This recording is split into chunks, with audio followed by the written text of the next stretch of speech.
Mais au-delà des dégâts que peuvent causer les réseaux sociaux, il y a aussi des bons côtés, des utilités. Comme l'a dit si bien Omar ibn Khattab radiallahu anhu, dans un hadith rapporté par l'imam Nawawi, les actions ne valent que par les intentions. Donc si votre but en utilisant ces médias sociaux, c'est de faire le bien, ben, vous pouvez en récolter la récompense. Autant de gens l'utilisent pour des mauvais dessins, nous on peut l'utiliser pour des bons dessins. Je vais vous donner quelques exemples. Par exemple, il y a beaucoup de depuis que ça s'est développé, il y a beaucoup de choses qui sont faites via ces réseaux sociaux. Par exemple, la collecte de dons, l'action contre la faim, dont j'ai mis l'image, a eu beaucoup d'argent grâce à Facebook, par exemple. Ou que ce soit le CBSP pour la Palestine ou le Secours islamique. Les activités de PSM également sont très diffusées sur Internet. Depuis le conflit en Syrie, Syrie Charité a récolté beaucoup d'argent grâce à Internet.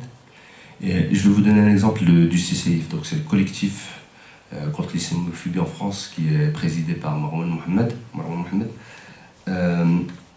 Cet été, pour ceux qui ne sont pas partis en vacances, je pense que vous en avez entendu parler, c'était l'affaire du Burkini. Tout le monde a entendu parler de ça, je pense.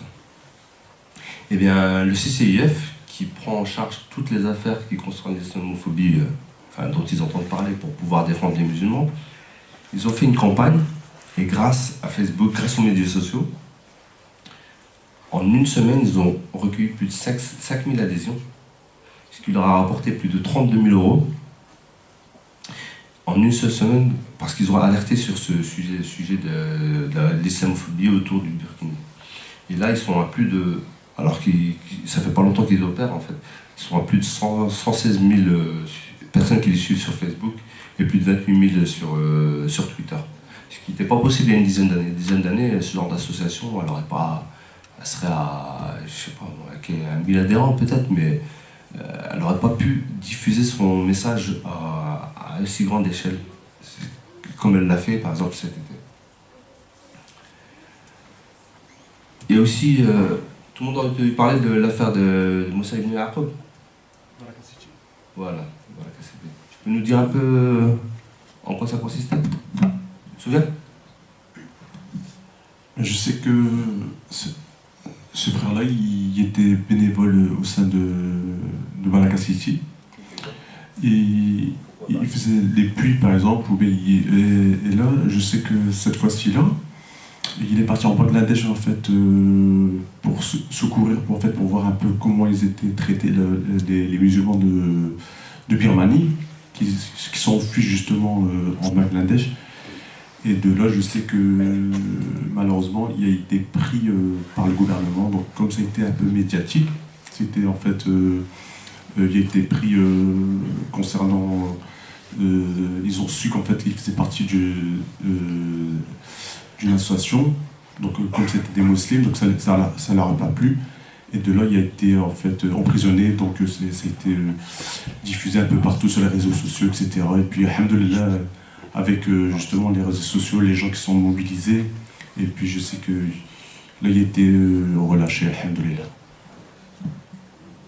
Ouais, c'est ça, tu as donné toutes les informations qu'il fallait. C'était au mois de décembre l'année dernière. En fait, Baraka City, il faut de l'humanitaire. Lui, il est parti aider les Rohingyas. Donc c'est les musulmans de Birmanie qui sont tués par les bouddhistes, hein, les massacres là-bas. Et en fait, lui, il est parti les aider et il a été arrêté. Parce que c'est pas son vrai nom, Moussa ibn Yaqub. Il s'appelle... c'est un converti, donc son nom de naissance, je vais vous le retrouver. Maxime Puemo Changchung. Mais lui, il préfère se faire appeler Moussa ibn Yaqub. Et quand il est arrivé là-bas, ils l'ont arrêté parce que justement, comme il vient aider les musulmans, ça leur plaisait pas. Ils l'ont incarcéré. Et le gouvernement français n'a pas réagi, pas plus que ça, quand ça concerne les musulmans, surtout qu'ils avaient dans la ligne de mire le Baraka City. Et il y a eu une énorme mobilisation sur les réseaux sociaux, donc sur Internet et grâce aux hashtags, hein. Ça marche bien en ce moment les hashtags Free Moussa. Et c'est grâce à ça que le gouvernement français a commencé à se boucher, à envoyer ses diplomates, et puis il a été libéré grâce à la mobilisation de tout le monde.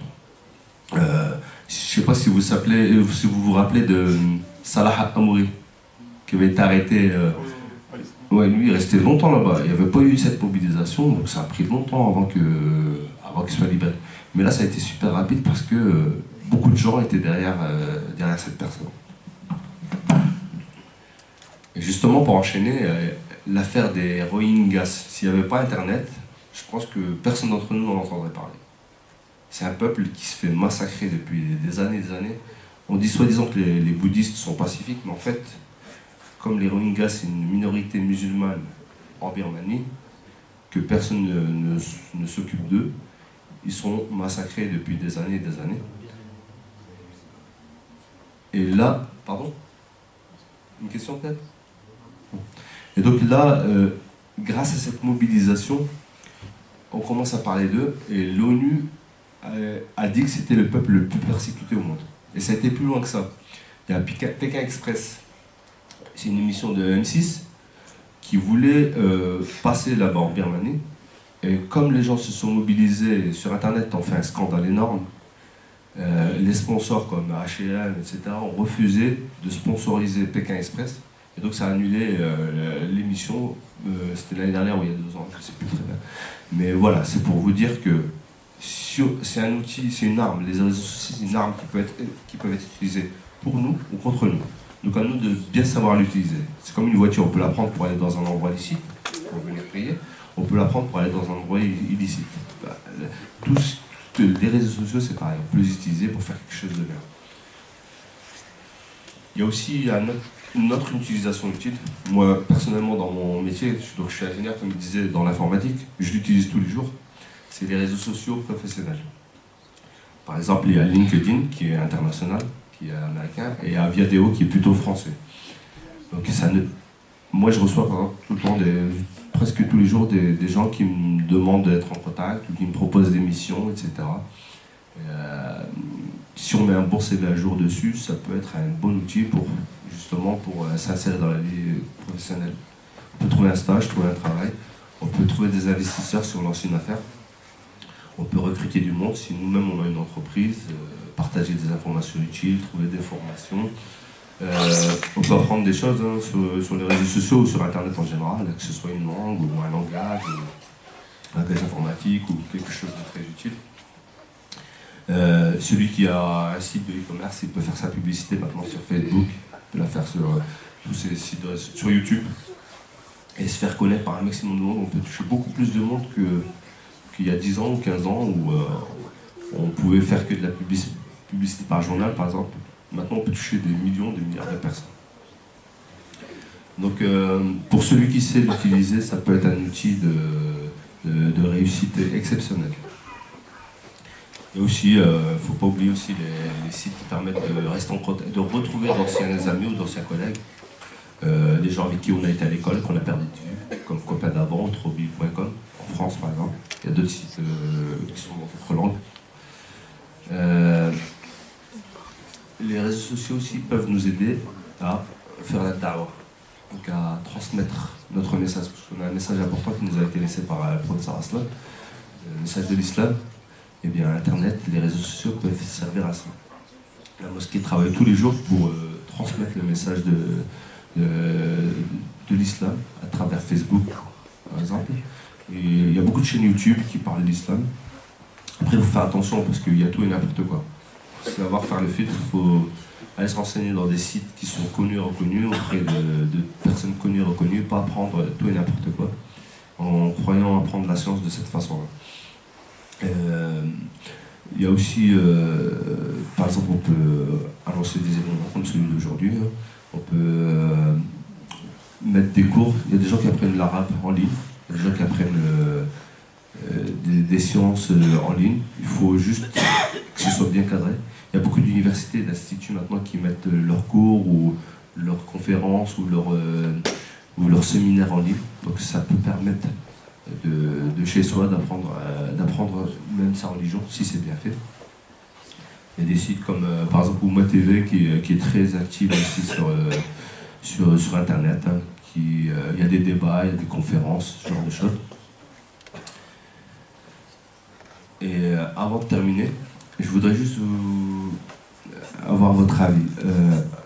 On sait, je ne sais pas si vous êtes au courant, mais par exemple le printemps arabe, quand il a commencé en Tunisie, Facebook a été un grand vecteur pour pouvoir pousser les gens à créer ce printemps arabe. Comme par exemple aussi en Égypte. À votre avis, c'était une bonne ou une mauvaise chose? Est-ce que quelqu'un a un avis là-dessus? Monsieur? Vous pouvez nous expliquer pourquoi?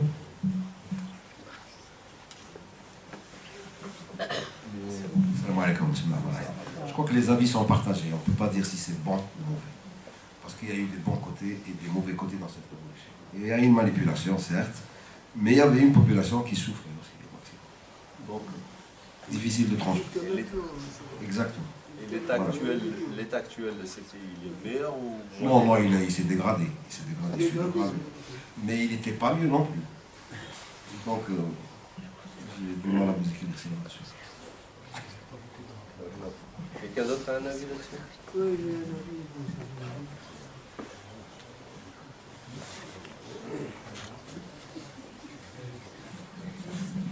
Salam alaikum, vous avez demandé l'avis, c'est-à-dire pour voir le printemps arabe. Ça a été en réalité que c'est le peuple qui a inventé ça grâce à quelqu'un, soi-disant intellectuel, en chômage. Il ne trouve pas son sort, rien du tout. Il se diplômé, bac plus, il fait des sous comme ça, ainsi de suite. Il cherche des distractions, et ça a été le jour même où il a été déprimé. Donc lui, il s'est revolté, derrière lui, c'était les tribus, puis les autres villes, ainsi de suite, pour avoir leurs droits. Ben, ça a commencé, bon, il n'a pas resté longtemps, ainsi de suite, et les autres, ils ont suivi. Donc on a dit, ça y est, au départ, ça y est, on a dit, bah, ça va être la satisfaction pour le pays. Et petit à petit, on a trouvé que c'est pire. Ça a été la satisfaction, puis une classe bourgeoise. Elle domine la population avec des phénomènes et des philosophies, la démocratie, tatati, rien du tout. Celui qui a pris le pouvoir maintenant, je peux le dire, mais vous le savez, il possède 2 entreprises d'alcool. Il fait la prière pour aveugler les gens, ainsi de suite. Et finalement, ça a été à l'époque, il y avait des djihadistes. Ils ont fait, après comment dirais-je, le printemps de la Libye, ils ont fait pénétrer des armes ultramodernes de la Libye. Et dernièrement, ils ont trouvé une douzaine de dépôts. Une douzaine de dépôts. Chaque fois, ils trouvent des groupes, ainsi de suite.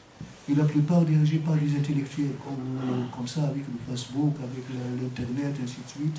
Ils sont torturés, ils ont avoué où est-ce qu'ils sont. Ils sont tous mécontents. On a 222 000 chômeurs diplômés, bac plus. De quel pays là? Hein? En Tunisie. Et comment ça se fait? Vous dites que c'est la Libye, c'est pire en pire. Pour un gouvernement. C'est la pourriture arabe, ça passe. C'est pas le printemps arabe. Je vous remercie. Il y a une chose que j'ai oubliée. Vous avez commencé bien pour vous montrer un peu la façon d'éduquer les petits. La façon, normalement, c'est les parents qui surveillent les petits.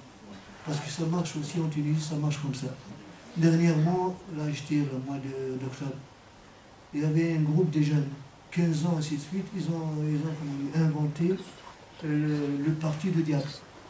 Ils ont fait du maquillage, des cornes, ils commencent à faire leur tam-tam, et une jeune fille à l'âge de 17 ans, elle s'est suicidée. J'aime pas ça, j'aime pas ça, j'aime pas ça, j'aime pas l'islam, je sais que ça, c'est qu'est-ce que c'est. Il faut dire aux parents, là, surtout ici les parents, faites gaffe à vos petits. Il faut les surveiller, Facebook, l'Internet, parce qu'ils apprennent que des mauvaises choses, là. C'est tout ce qu'ils apprennent. Les plages, les filles striptease, les sorties, le cinéma, tout ça, ça se croit l'islam. Mais il faut le maîtriser avec l'islam, il faut le bien éduquer. C'est ça ce que mon idée. Je vous remercie. Ça. Oui, non, c'était par rapport justement à ce que disait monsieur. C'est justement, tu disais qu'il fallait contrôler en fait les enfants en fait, mais on ne peut jamais en contrôler à 100%. s'ils veulent faire quelque chose, ils le feront. Donc je pense que c'est plus contrôler, oui, mais en même temps, c'est plus la discussion, savoir ce qu'ils font, donc qu'ils puissent faire... Comment ? Donc, créer de la confiance entre l'enfant et soi, pour que l'enfant, lorsqu'il va sur Internet, il ose dire ce qu'il voit et ce qu'il voit pas, quoi. Ce qu'il voit, plutôt. Parce que ce qu'il voit pas, il peut pas le dire. Installer Internet à la salle à manger, c'est toi, pardon ? Installer Internet justement face aux parents, à la salle à manger, au moins on est sûr, au moins on sait plus ou moins ce qu'il faut. Oui, Mais quand ils vont à l'école, à l'école, à la bibliothèque ou ailleurs. Tu vois, il vaut mieux qu'ils disent. Donc, normalement ils sont interdits, non, les téléphones. Hein À l'école. pendant les cours. Hein. Ouais, même pendant les cours.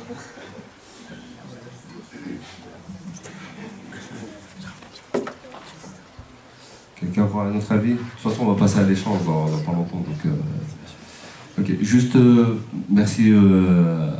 Votre nom?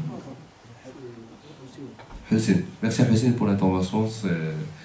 C'est des choses importantes à rappeler. Deux choses juste avant de terminer, justement. Les réseaux sociaux peuvent être utiles, par exemple, ou le mobile ou Internet en général, par exemple. Quand on voit ce qui s'est passé en Turquie au mois de juin, grâce à FaceTime, les gens se sont mobilisés et ont empêché un coup d'État. Deuxième chose, ça peut être aussi très néfaste, quand on voit le nombre de jeunes qui partent pour soi-disant faire le djihad parce qu'ils ont rencontré quelqu'un sur les réseaux sociaux et qui partent, ils abandonnent toute leur vie.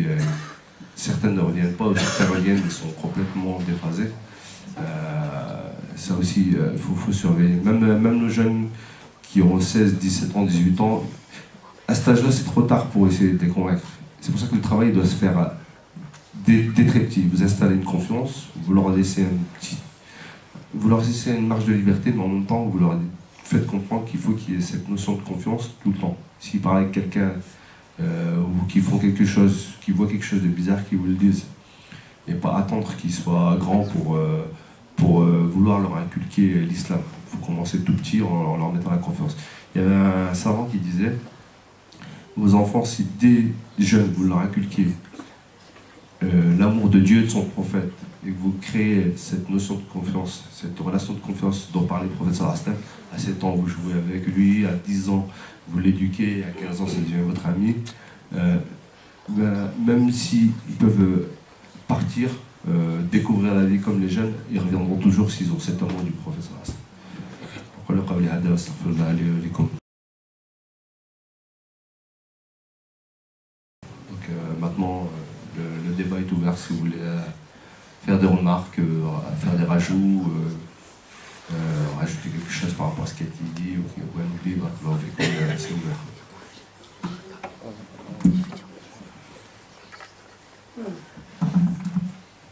Merci pour ta conférence, très enrichissante. Alhamdulillah.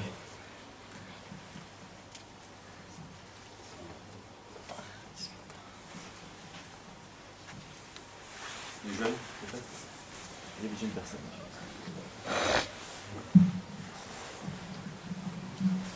Salam alaikum. Barakallahu pour cette intervention. Je voulais juste en fait une constatation. Donc les réseaux sociaux, c'est quelque chose avec lesquels il faudra faire. C'est pas quelque chose qui va partir. C'est un outil. Donc comme on pourra pas entre guillemets on pourra pas s'en passer parce qu'on va vivre avec.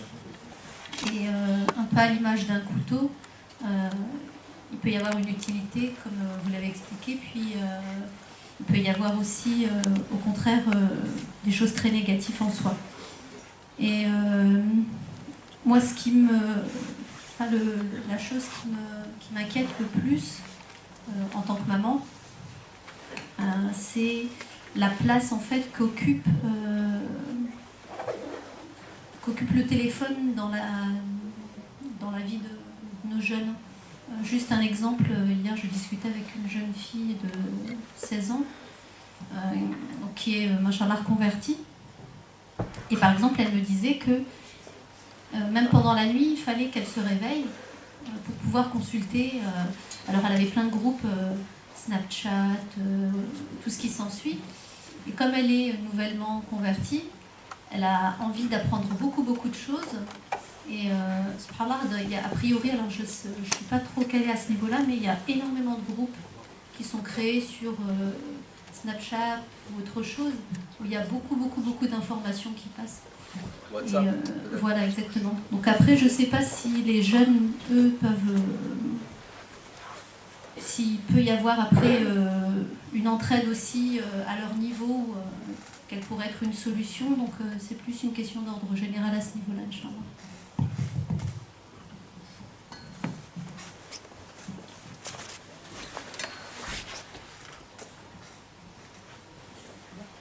L'avis des jeunes.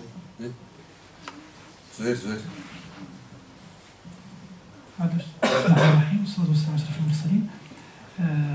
Premièrement, donc, on remercie notre frère Hada par rapport à son intervention. C'est quelque chose qui est très important et qui nous concerne tous. Donc les réseaux sociaux, malheureusement, maintenant, c'est pas que les jeunes, on voit maintenant même les parents, et même nous, on est pris par ça. Malheureusement, donc il faut être honnête. Donc même nous, en tant que parents, en tant qu'adultes, on n'y arrive pas à se contrôler à 100%. Donc on dérive des fois donc, en consultant, en regardant, par exemple Facebook ou autre. D'accord, on reçoit beaucoup de messages, il y a beaucoup d'informations qui passent. Mais des fois, on se pose la question donc, sur l'utilité de tout ce qu'on reçoit. Et des fois, c'est le même sujet qui est en train de se répéter, des polémiques, comme l'a dit notre frère Hada. Et il faut faire très attention parce que à la place de cela, on passe à côté de beaucoup de choses. Donc la vie de famille qui est très importante, donc l'époux, l'épouse par exemple, avec les enfants, chacun dans son coin avec sa tablette et avec son téléphone portable. Maintenant, c'est plus la télé maintenant. La télé, c'est plus de l'actualité. Pratiquement personne regarde la télé. Alhamdoulilah, je ne regarde plus la télé, mais si vraiment on fait un calcul, le temps qu'on passe donc dans les réseaux sociaux, notamment Facebook, donc on voit qu'on perd beaucoup de temps. Après, donc on se plaint comme quoi qu'on n'a pas beaucoup de temps, on n'a pas de temps pour sortir, on n'a pas de temps pour prier, on n'a pas de temps pour apprendre des choses utiles comme Al-Karim par exemple, l'arabe et autres. On n'a pas le temps, mais on a le temps d'y aller sur Facebook, et on a le temps d'y aller sur Snapchat et ainsi de suite. C'est quelque chose qui est très important. Je trouve que c'est une maîtrise sur soi qu'on doit déjà apprendre nous-mêmes, donc en tant que parents, surtout moi je parle des gens de parents donc, qui ont mon âge. Alhamdulillah, les personnes qui sont un peu âgées, peut-être ils sont épargnés, on va dire, mais pas tous, il y en a certaines personnes âgées quand même qui sont à jour. Donc en tant que jeunes parents, donc, il faut qu'on fasse très attention à cela, parce qu'il faut savoir que l'éducation passe par le modèle. On ne peut pas dire à mon enfant, je ne peux pas dire à mon enfant, va pas sur lâche le téléphone, ou là tu vas y aller 1 heure par jour sur internet, et toi tu passes ta journée à consulter, tu passes ta journée à regarder dans ton Facebook. C'est pas normal et c'est pas sincère ce que tu fais, ce que tu dis. Donc il faut donner le modèle, il faut mettre en place, il faut savoir, comme l'a dit la sœur et comme l'a dit le frère Hada, c'est que c'est quelque chose qu'il faut faire avec. C'est quelque chose qui vient de s'installer dans notre vie. C'est vrai, on ne sait pas s'y prendre, mais il faut apprendre, il faut trouver des solutions, il faut qu'on réfléchisse ensemble. D'accord, c'est pas une affaire d'une personne ou d'un groupe, c'est l'affaire de tout le monde. Comment trouver des solutions, comment trouver donc un juste milieu de prendre ces réseaux sociaux et apprendre les choses, apprendre les choses qui sont utiles dans notre vie et rejeter donc tout ce qui est néfaste, tout ce qui est donc au contraire à l'encontre de notre identité. C'est très important. C'est un terrain de réflexion pour nous tous. Donc, autant qu'adultes, et par la suite, donc, penser à nos enfants et à donc, les générations qui suivent. On est obligé de faire avec, c'est le temps qui nous oblige à être avec Juste un petit complément, voir que tu penses à d'autres. C'est que si on veut passer notre temps à aller sur les réseaux sociaux genre à surveiller tout ce qui s'y passe, on n'aura jamais fini. Je vais vous donner 2 ou 3 chiffres. Par jour, toutes les minutes, par exemple sur YouTube, il y a 400 heures qui sont uploadées, qui sont chargées toutes les minutes. Ce qui fait 600 000 heures par jour. En fait, tous les jours, tous les gens qui regardent en même temps les vidéos sur Facebook, c'est 46 000 ans de visualisation tous les jours. Donc si on veut faire le tour de tous ces trucs-là, on n'aura jamais fini de quoi. Autant faire le filtre. Par exemple, moi j'ai plein de groupes WhatsApp sur mon téléphone, mais je coupe la connexion. Je l'allume de temps en temps pour voir si j'ai rien raté, mais sinon je ferme, sinon ça finit jamais. Sinon on ne travaille pas et on fait rien, on passe la journée à ça. Il de savoir donner un temps pour chaque chose. Y a-t-il quelqu'un qui désire avoir la parole? Faire une remarque? Les jeunes, là, les jeunes, ils sont concernés. Si vous êtes concerné par Facebook, n'hésitez pas à parler.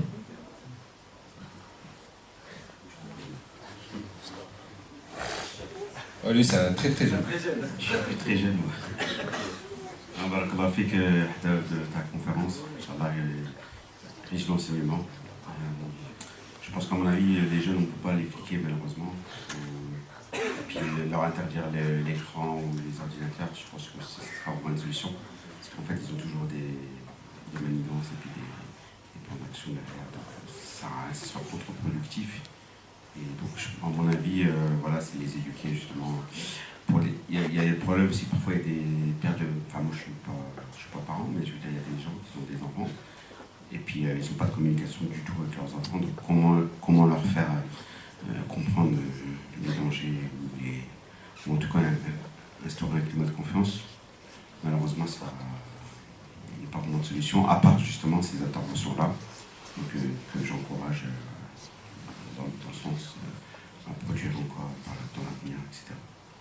Barakallahu fik.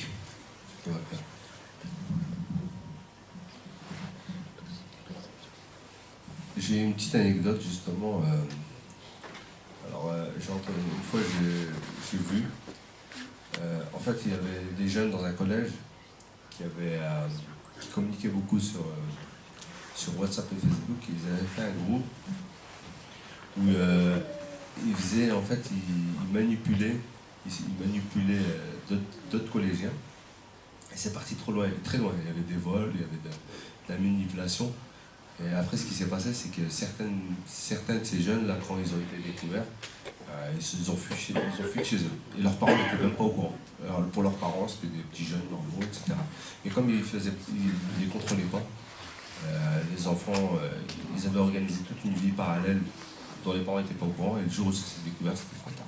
Il faut faire très attention. Ils sont très malins, les jeunes. Surtout quand ils commencent à être des pré-ados et des ados. Ils sont très très malins. On est tous passés par là. S'il n'y a pas de confiance, vous aurez beau faire ce que vous voulez. Le jour où ils pourront, c'est ce qu'ils vont. Tandis que si vous installez la confiance, ils se mettront des limites eux-mêmes. Parce qu'ils ne voudront pas vous laisser. Parce qu'ils sauront qu'il y a de l'amour entre vous et eux.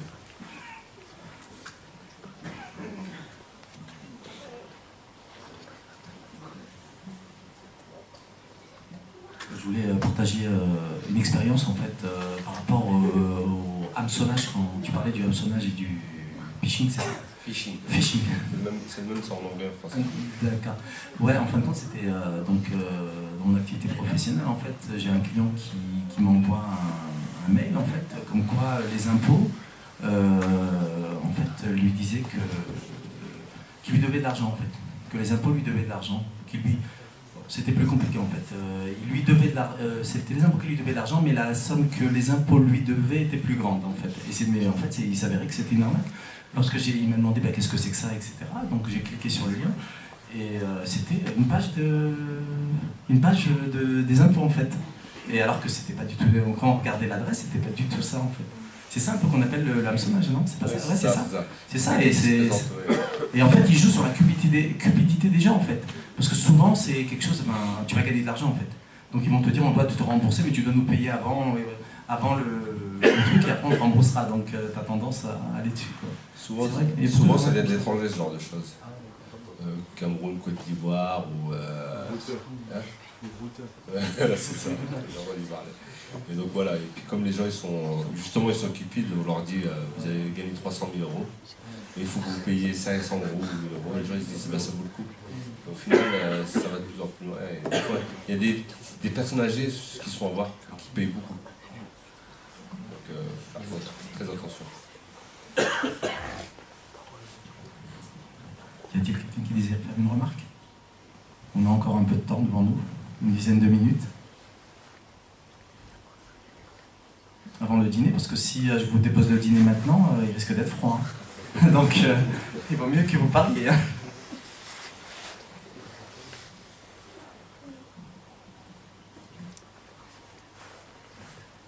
Personne n'a jamais eu de problème par rapport à justement ces mails, Facebook. C'est aussi, j'en ai peut-être pas parlé parce qu'il n'y a pas beaucoup de temps, mais il y a aussi tous les virus qui peuvent être diffusés par les SMS ou par Facebook, etc. Vous cliquez, vous téléchargez un truc et puis après c'est tout votre ordinateur qui est contaminé. Ça aussi, il faut faire très attention.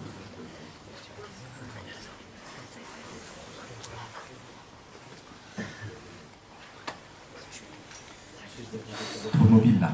Donc, ah bon, même pas.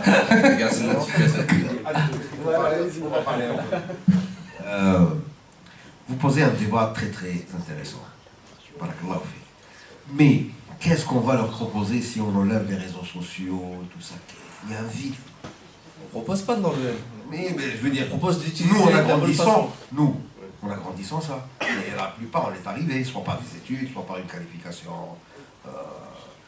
Mais eux, si on abolit, parce qu'il y a des bons et des mauvais côtés. Mais les mauvais côtés sont plus forts que les bons. La tentation est forte. Elle tend vers le mal. Donc il faut une surveillance accrue et quotidienne. Personne n'est capable de faire ça. Tout le monde est pris dans ces trucs. On aimerait bien ouvrir un débat sur créer une autre activité, mis à part. Bon, ça relève du rêve, mais.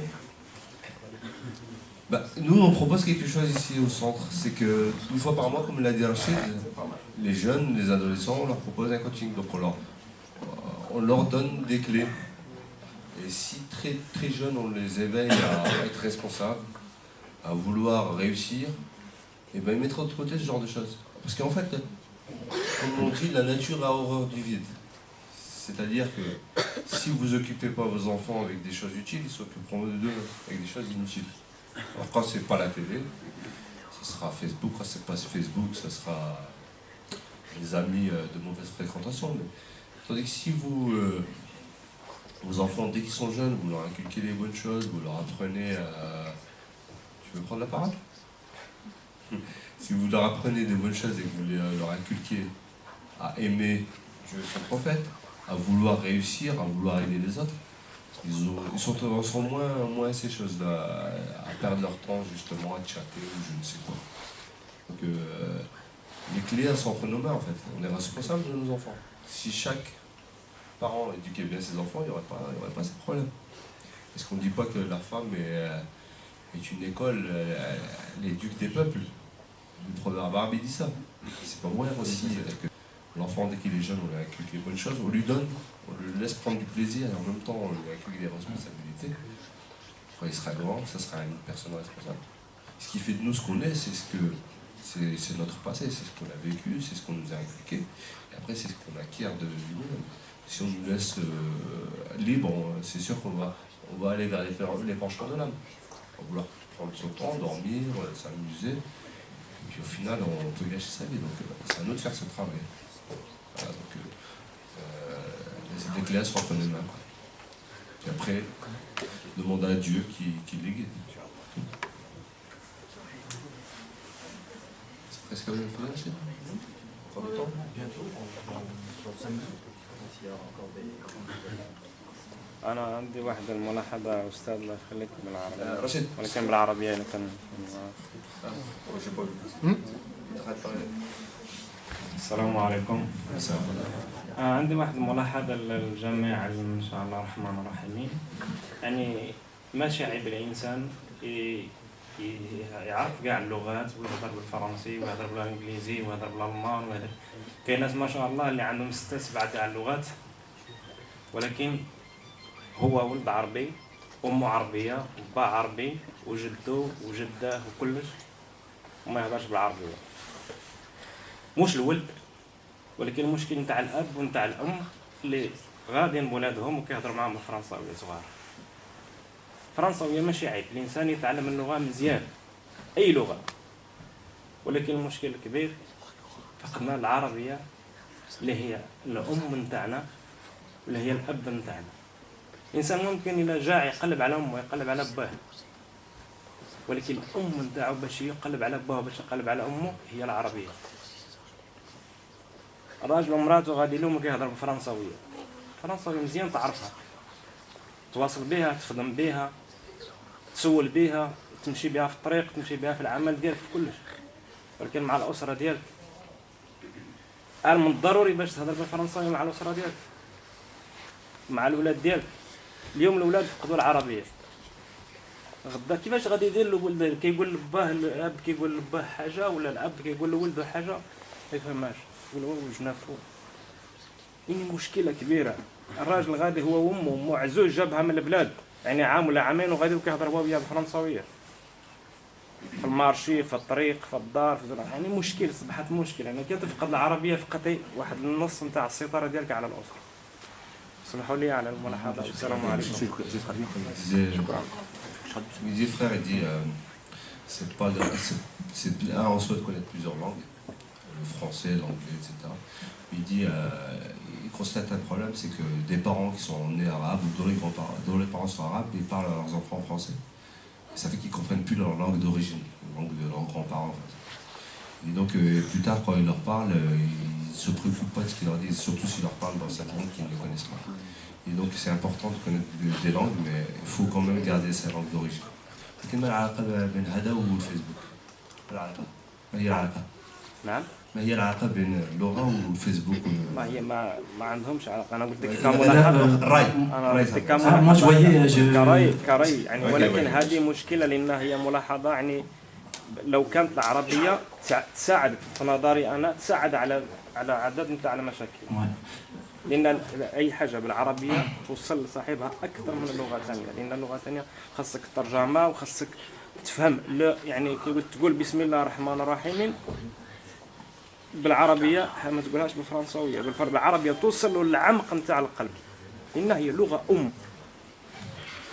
أمي ماشي بحال مامي مامو يعني حتى كلمة الأب وكلمة الأم. Je pense qu'il parlait par rapport à la construction de la personne en fait, par rapport à la personne qui est arabe. Hein. Parce que tout le monde n'est pas arabe, hein. C'est pas parce qu'on est bronzé qu'on est arabe. Hein. On peut être berbère, on peut être turc, on peut être perse, on peut être.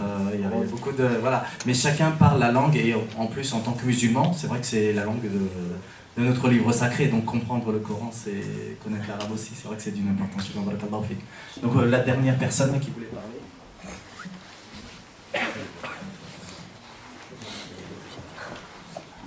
En fait, pour faire un compte Facebook ou de réseaux sociaux, on doit remplir un petit formulaire sur Internet. Et qu'est-ce qu'on doit mettre dans ce... Ouais, tu veux créer un compte? Non.